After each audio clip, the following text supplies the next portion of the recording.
একটা মেয়ে যে রাত্রে যে 12টা 1টা 2টা বাজে বাইক নিয়ে ঘুরছে, ওকে কি রাস্তাঘাটে ঘুরতে 12টার সময় কেউ বলেছিল?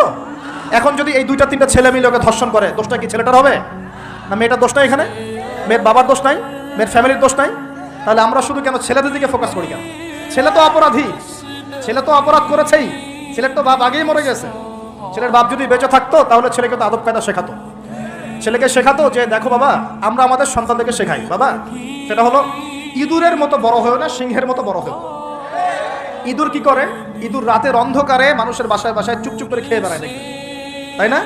যারা রাতের অন্ধকারে জেনা করে বেড়ায় এরা ইঁদুরের মতো, রাতের অন্ধকারে খালি এই হোটেল ওই হোটেল, এই ঘরে ঘুরে বেড়ায়, এই প্রেমিকার ঘর এই প্রেমিকার ঘর, এই ফ্ল্যাটে ওই ফ্ল্যাটে ঘুরে বেড়ায়। আর যারা সিংহ পুরুষ তারা বিয়ে করে প্রকাশ্য স্ত্রীকে নিয়ে ঘুরে বেড়ায়। তো আমরা আমাদের ছেলেদেরকে এটা শিখাই না তো, বরং আমরা শিখাচ্ছি তোমাকে নিজের পায়ে দাঁড়াতে হবে, বড় হবা, 30-35 বছর হোক, তারপর বিয়ে করবে। আপনার মতামত, আপনার লাইক, আপনার শেয়ার আমাদের কাছে খুবই গুরুত্বপূর্ণ। তাই সঙ্গে থাকুন, সাথে থাকুন, পাশে থাকুন।